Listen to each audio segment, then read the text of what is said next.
Probablemente, si estás escuchando esto, es porque eres cristiano o cristiana, o tienes familiares cristianos, o amigos cristianos, o simplemente tienes interés acerca de los cristianos. Pero bueno, la gente que no conoce mucho acerca de lo que significa ser cristiano puede pensar algo totalmente diferente a lo que realmente nosotros somos. Así que acompáñanos y comencemos. Yo soy Asiel, soy un joven de 20 años, soy también un joven cristiano que forma parte de una iglesia local. Y no estoy solo, estoy con Isme, otra joven cristiana que es parte de mi misma iglesia local. Hola Isme, ¿qué tal? ¿Cómo estás? Hola, Cielju, muy bien, gracias. Yo soy Ismi, tengo 18 años y pues estamos muy emocionados por empezar. Ya nos presentamos, que creo que era necesario para que la gente que nos escucha nos conozca un poquito. A partir de la conversión de un cristiano, pasamos a ser cristianos como tal. Sin embargo, puede pasar que no sabemos específicamente qué somos, pero también puede surgir otra pregunta. ¿Qué tengo al ser cristiano? ¿Y qué puedo hacer al ser cristiano? Somos pecadores que pasamos a ser perdonados y restaurados. Somos hijos de Dios. Somos librados del reino de las tinieblas al reino de Dios, más que vencedores. Somos herederos. Somos muy amados. Somos transformados continuamente. Somos el cuerpo de Cristo. Y queremos hablar un poquito más de lo que nosotros creemos en nuestra doctrina. Y vamos a hablar de los 5 puntos calvinistas, que en inglés forman la palabra tuli. La depravación total es la primera letra. Este punto, en pocas palabras, dice, nosotros somos malos. ¿Cómo explicas esto, Isme? No lo entiendo. Esta es una muy buena pregunta que creo que pues es muy central y la Biblia es muy clara al respecto, porque en Romanos 3, del 10 al 12 dice que así está escrito. No hay un solo justo, ni siquiera uno. No hay nadie que entienda, nadie que busque a Dios. Todos se han descarriado, juntos se han corrompido. No hay nadie que haga lo bueno. No hay uno solo. Es algo que a mí me impacta muchísimo porque es muy clara, dice, ni uno solo. Desde el momento en que nacemos tenemos esta naturaleza pecaminosa y pues es algo que nos separa de Dios.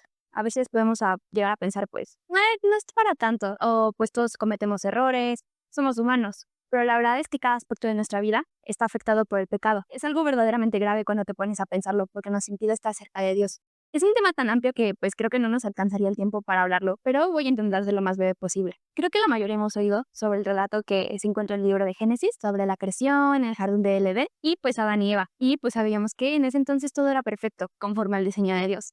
No había dolor, no había enfermedad, no había conflictos, no había muerte. Adán y Eva disfrutaban de una relación directa y perfecta con Dios, pero pues todo esto cambió cuando pecaron al desobedecerlo. Y las consecuencias fueron tan pero tan terribles que aún hoy en día, miles de años después, podemos seguir experimentándolas. En Romanos 5:12 dice que cuando Adán pecó, el pecado entró en el mundo. El pecado de Adán introdujo la muerte, de modo que la muerte se extendió a todos, porque todos pecaron. Y cuando habla de muerte, no solo se refiere a una muerte física, que cabe mencionar que en ese entonces no existía, o sea, qué padrísimo vivir tanto tiempo y en una comunión perfecta y que todo fuera perfecto. Pero también habla de un tipo de muerte que es mucho peor, que es la muerte espiritual, y es lo que nos lleva a condenación por toda la eternidad, separados de Dios. Entonces, por culpa de Adán y Eva, ¿estamos como estamos? Es una pregunta muy interesante porque mientras leía esto y me preparaba un poquito para estar hablando, me quedó esa duda como de, no si fue culpa de Adán y Eva, ¿qué culpa tenemos nosotros, no? Y creo que es una pregunta que entra aquí el libre albedrío del ser humano. Dios cuando creó a los humanos hizo un diseño perfecto, pero nos dio libre albedrío para que nosotros pudiéramos decidir. No porque esto quede fuera del control de Dios, sino porque nos ama tanto y es tan bondadoso que nos da esa libertad para decidir. Entonces Dios sabía perfectamente que Adán y Eva iban a pecar, lo sabía, pero aún así decidió crearlos y les dio esa oportunidad de decidir, porque nos ama tanto. Siento que el ser humano teniendo esa libertad es algo que tiene el pecado. El ser humano teniendo esa libertad, pues creo que su corazón se inclina al pecado. Es una manera como de verlo, como reducirlo y preguntar, pues es muy injusto, ¿no? Pero creo que es mejor verlo desde la perspectiva de aún nosotros siendo como somos. Dios nos da esa libertad y también nos da un medio para resolver ese problema que tenemos con él. Wow, de verdad, es bien impresionante darnos cuenta de lo increíble que es Dios, cómo es tan bondadoso, o sea, de verdad, tiene todas sus características, de verdad, a mí me impresiona muchísimo el carácter de Dios y podemos encontrarlo en la Biblia.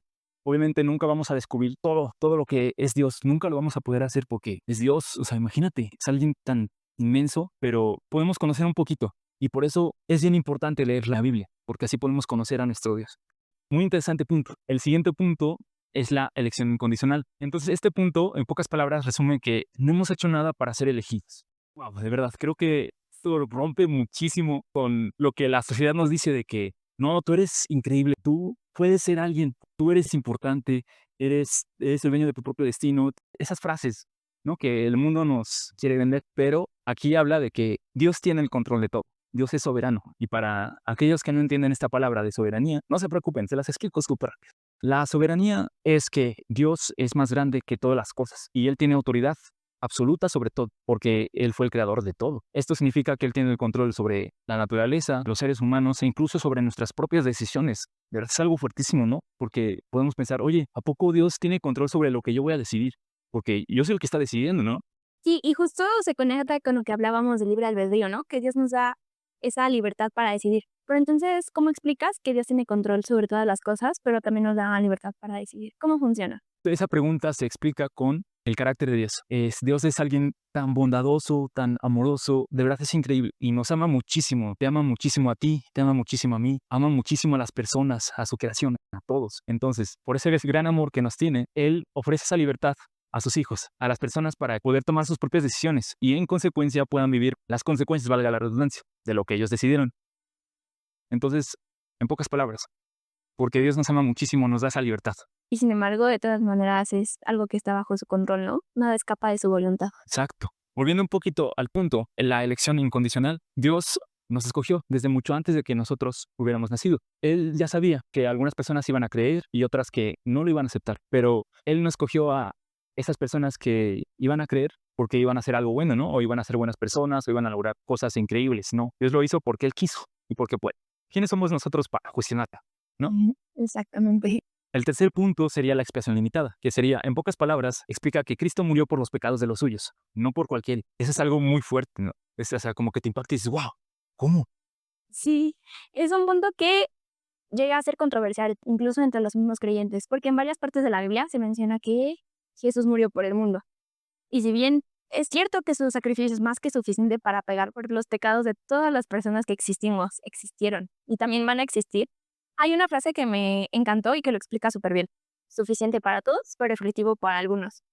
Esto quiere decir que el valor de su muerte en la cruz es tan pero tan grande que puede cubrir todos los pecados de toda la humanidad, pero solo se aplica a aquellos que ponen su fe en él. Si Cristo hubiera muerto por todo el mundo, entonces todo el mundo debería, entre comillas, de ser salvo. Pero no es así.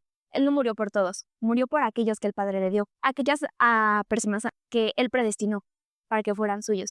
Y esto lo podemos ver muy bien reflejado en la Biblia, especialmente en Juan 17:9. Yo te ruego por ellos. No pido por la gente que no me acepta y que solo piensa en las cosas de este mundo. Más bien, pido por los seguidores que me diste y que son tuyos.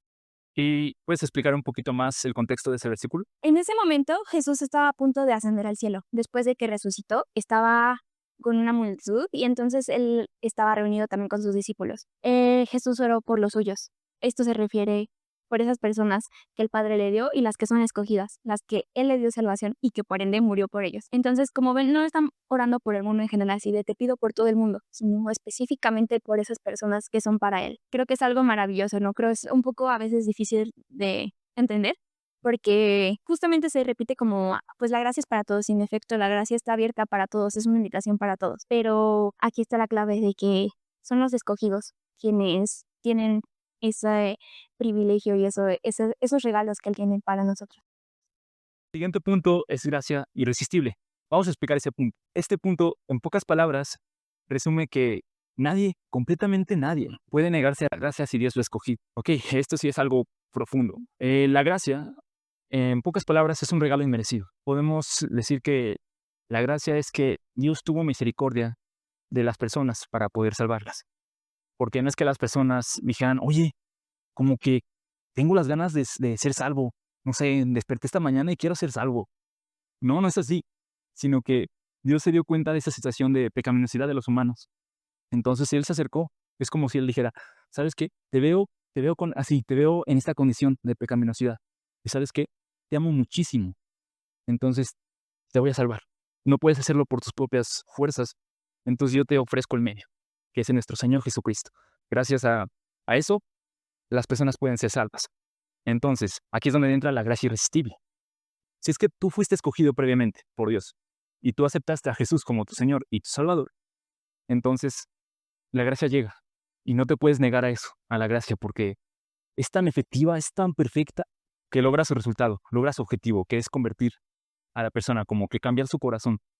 Entonces esa persona, cuando recibe esa gracia, pasa de ser una persona con objetivos más enfocados en este mundo y el Espíritu Santo la transforma para que tenga los ojos en el reino de Dios, en esas cosas y que quiera formar una relación con su Padre.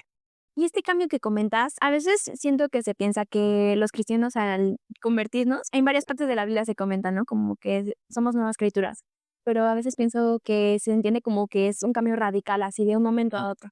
¿Realmente ocurre así? ¿Realmente este cambio se da de manera como un giro de 180 grados o es algo que ocurre de manera gradual? Ok, qué interesante pregunta. Siento que no es un cambio así radical de que, wow, de ayer era pecador y ahora en la mañana soy alguien nuevo. No.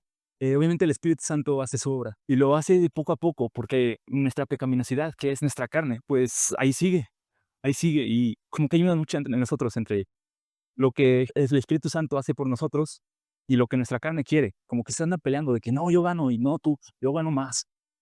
Eso es lo que hacen. Entonces, eso es un proceso y yo personalmente sigo en ese proceso de poder ser más como Jesús, que ese es mi anhelo, ser más como Jesús. Pero pues mi carne me gana, soy orgulloso, soy arrogante, me pasa. Entonces sí, es un proceso continuo, pero la gracia lo hace, logra hacerlo. Por eso es irresistible, porque no te puede resistir. En cambio, puede surgir una pregunta que puede ser algo interesante de analizar, que es ¿por qué algunas personas que escuchan el Evangelio y pueden escuchar predicaciones, conferencias, mensajes, incluso sus amigos cristianos les pueden decir del Evangelio y de Jesús y no creen? ¿No se están resistiendo a eso? De hecho, sí, pero es porque su corazón no se ha sometido a la acción transformadora del Espíritu Santo. Cuando el corazón está abierto a ser cambiado por el Espíritu Santo, ahora sí entra la gracia irresistible y ya no puedes echarte atrás. Es un compromiso para toda la vida. Así es. Y vamos con el último punto, la perseverancia de los santos. Ok, entonces este punto resume en pocas palabras de que los que son realmente elegidos perseverarán hasta el final. ¿Cómo explicas esto? Creo que se conecta un montón con lo que dices de la otra pregunta que te pregunté. Si este cambio que hace el Espíritu Santo es de manera gradual o es radical o qué pasa. Entonces, esto es algo muy hermoso porque es una promesa que nos da esperanza. Gracias a Dios, pues Él tiene el control de todas las cosas. Y sus escogidos vamos a perseverar para llevar una vida que le dé gloria a Él. Y pues bueno, Jesús ha prometido que nada ni nadie nos va a poder separar de su lado. Es algo muy hermoso porque pues Él, quien inició la obra en nosotros, es quien la va a terminar. Y pues es algo que nos da esperanza, porque a veces nos podemos desanimar, ¿no? Al ver que, no sé, nuestras fallas o que no vemos que haya cambios significativos o que las cosas no se den de la manera en la que esperamos. Algo que recientemente leí es que el que nosotros no veamos los cambios o las transformaciones que esperamos no significa que Dios no esté orando. Entonces eso es algo maravilloso, porque pues al final sus planes son mejores que los nuestros. Y claro, esto requiere diligencia de nuestra parte, no es como que, ay, Dios, yo cruzado de brazos y transfórmame, y haz lo que tú quieras. Se requiere, pues, cierta diligencia, se requiere esfuerzo, intencionalidad, porque a diario nos enfrentamos con tentaciones, con pecados, lo que te decías de luchar con nuestra carne día a día, es una lucha de cada día, y cada día es volver a empezar. Pero hay que recordar que esta perseverancia se basa en la gracia, no en nuestros propios esfuerzos. Y entonces quien comienza, quien continúa y quien finaliza la obra de principio a fin, es Él. Entonces, creo que es eso, tenerlo en mente. Es importante ser intencionales, pero no perdiendo nunca de vista que es Él quien hace la obra y es su poder y es Él, no nosotros. Y también complementando un poquito a lo que dices, concuerdo totalmente en que él es el que hace la obra y el Espíritu Santo es el que transforma las vidas de las personas, de los no creyentes a ser creyentes. Y con este podcast sabemos que Dios puede obrar. Si es que nos estás escuchando y pues no eres creyente y tienes muchas dudas respecto a eso de la salvación, podemos hacer nuestros máximos esfuerzos para que tú conozcas a Jesús, pero al final de cuentas es el Espíritu Santo el que lo va a hacer. Él va a cambiar tu perspectiva, va a cambiar tu pensamiento, va a cambiarte a ti, el Espíritu Santo. No nosotros, es el Espíritu Santo. Entonces, eso es lo que me impresiona. Justamente, creo que algo que creo es importante que entender es que muchas veces podemos entender las cosas de manera intelectual, ¿no? Como, sí, Dios existe y como entenderlo intelectualmente. Pero ya que esa verdad se baja al corazón y realmente tenga un impacto en tu vida, eso es algo que solo Dios puede hacer, porque también es muy claro que Él ha definido que no podamos conocerlo por medio del conocimiento humano. El conocimiento y la sabiduría de Dios desprecia el conocimiento humano. Entonces es algo que solo Él puede hacer, porque podemos intentar y ser muy estudiosos y leer la Biblia y sí, me la sé de principio a fin, pero si no hay esa obra del Espíritu y no nos da el convencimiento, pues al final no sirve para nada. Ujú, exacto. Wow, de verdad, creo que es muy interesante platicar de estos puntos. Y no es, o sea, no es todo de lo que queremos hablar, ¿eh? Nos faltan, podemos hablar de muchísimas cosas más, pero no nos va a dar tiempo. Y finalmente, ¿qué puedo hacer como cristiano? Si tú eres cristiano, si tú eres cristiana y no sabes qué puedes hacer como cristiano, como cristiana, te lo vamos a decir. Obviamente puedes hacer muchísimas más cosas, pero puedes superar las dificultades de esta vida terrenal, puedes consolarte con Dios Padre, también puedes fortalecerte, porque un versículo dice que nosotros como cristianos deberíamos alegrarnos en las dificultades. En lo que para nosotros puede ser malo, debería ser un motivo de alegría, porque podemos fortalecernos con eso, fortalecer nuestro carácter y muchísimas más cosas. Podemos conocer la verdad, porque en este mundo de verdad es increíble cómo hay muchísimas cosas, ¿no? A nosotros como personas nos están enviando muchísimos mensajes de muchísimas ideologías, muchísimos pensamientos, muchísimas cosas, de verdad nos están atacando muchísimo. Con la palabra podemos conocer la verdad. Creo que lo más poderoso de todo esto es que podemos ser más como Jesús, la única persona que fue perfecta y podemos ser como Él. Hay un versículo que está en Romanos 8:29 que dice, déjenme buscar, dice, desde el principio, Dios ya sabía a quiénes iba a elegir y ya había decidido que fueran semejantes a su Hijo, para que éste sea el Hijo mayor. Dios quiere que seamos más como Jesús, entonces podemos hacerlo. ¿O tú qué piensas, Isme? Creo que es muy hermoso, porque Dios tiene muchas promesas para nosotros. A veces como no las vemos es como un regalo sin abrir, como que está ahí y ya está listo para que nosotros lo abramos, pero a veces es como, no sé, a lo mejor no lo conocemos o nos da miedo abrirlo, pero o sea, es todo esto lo encontramos gracias a Cristo. De verdad, todo lo que hemos estado hablando, lo que hemos estado diciendo, de verdad es padrísimo y espero que para los jóvenes también sea igual de importante. Quisiera hacerte una pregunta más. Adelante. ¿Qué tenemos los jóvenes en Cristo? ¿Por qué debería ser tan importante para nosotros? ¿Por qué los jóvenes que están escuchando este podcast deberían decir, ok, puedo acercarme a Jesús, pero ¿por qué? ¿Por qué me acercaría a Jesús? Qué buena pregunta. Y es algo que me encanta porque últimamente Dios ha hablado mucho de esto a mi corazón y he podido observarlo, por ejemplo, en la convivencia con otros jóvenes que he podido tener, incluso en mi propia vida, por supuesto, que en Cristo tenemos todo y todo es todo. Entonces creo que es algo que muchas veces nos repiten como, sí, en Cristo es suficiente y Cristo lo tienes todo. Pero tristemente a veces podemos perder el significado que tiene y el valor que hay en esta verdad. Y pues incluida aquí yo, con el día a día, pues es fácil quitar nuestra mirada de él y enfocarnos en cualquier otra cosa, en nosotros mismos, en las demás personas, en nuestros problemas, en las cosas que tenemos que hacer. Y poder recordar esta verdad es algo muy hermoso, porque en Cristo tiene significado, tienes un propósito, eres amado, eres perdonado, eres completamente aceptado, tienes seguridad, tienes vida eterna y tienes una esperanza. Es muy hermoso porque son como cosas que tan fundamentales que los seres humanos necesitamos y es algo que tan fundamental y tan necesario para nosotros y es como aquí está cubierto de manera completa. Algo que específicamente me gustaría abordar y es algo que he sentido mucho en mi corazón es que en Cristo tenemos identidad y especialmente es algo muy importante para los jóvenes, siento, porque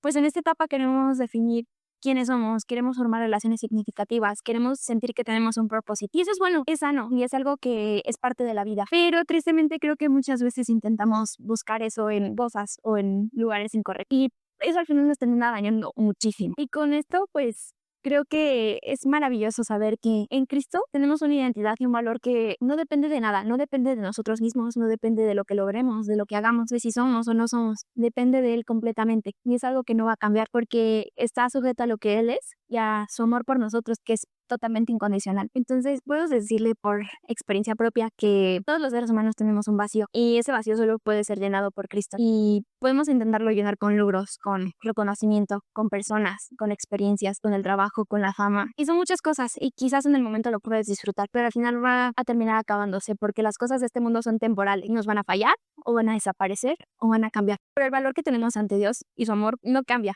es siempre igual y no tiene condiciones. Y pues es una esperanza demasiado hermosa porque pase lo que pase, estamos completos en Él y nunca nos va a dejar. Wow, de verdad, qué increíble tener esto como cristiano. Entonces, wow, de verdad que yo personalmente quisiera hablarle a los espectadores, bueno, a los espectadores, a los oyentes que nos están escuchando. Quisiera decirles de que los animo a que puedan acercarse a Jesús, porque Ismael ya lo había dicho, tenemos que ser intencionales. Claro que la obra es del Espíritu Santo, pero nosotros como personas hay que ser intencionales. Obviamente Dios nos va a encontrar, al final de cuentas, Él lo hace, pero hay que ser intencional. Y yo personalmente como cristiano he podido encontrar algo que ninguna relación, ninguna situación, ningún éxito que yo pueda tener me va a dar. De verdad deseo que esto que tenemos como cristianos puedan tenerlo esas personas que todavía no son creyentes. De verdad es mi sincero deseo y creo que también podemos coincidir, ¿no? En que este podcast pueda ayudar a aquellas personas para que puedan convertirse en creyentes, puedan confiar plenamente en Jesús, en su sacrificio, que Él es Señor y Él es su Salvador. Y sí, sabemos que hay muchísimas cosas que nos faltaron, pero quisimos abarcar los aspectos principales. Hasta aquí el podcast de hoy. Muchísimas gracias, Ismeray, porque todo lo que nos dijiste, de verdad, fue impresionante. De verdad, me explotó la cabeza varias veces, como que ¡wow! Una y otra, y de verdad. Y espero que así haya sido para nuestros oyentes. Y espectador, ¡wow! ¿Y por qué espectador? Oyente. Oyente, también gracias por escucharnos, gracias por regalarnos un poco de tu tiempo, que no fue poquito, fue un poquito más. Y de verdad esperamos que te haya gustado este contenido. Y te invitamos a que nos sigas en Spotify, en Apple Podcast y en YouTube. Aparecemos como Conexión, nueva generación de servicio. Estamos empezando este proyecto muy emocionados y esperamos que este contenido llegue a más personas. Así que por favor, ayúdanos a comentar qué contenidos de la Biblia te gustaría escuchar y ayúdanos a compartir con tus amigos, tus familiares, tus vecinos, hasta con el señor del Oxxo, el señor de la tiendita. De verdad nos sirve muchísimo. De verdad, con pequeñas acciones nos ayudas enormemente. Y recuerda, no permitas que nadie te subestime por ser joven, sino sea un ejemplo para todos los creyentes.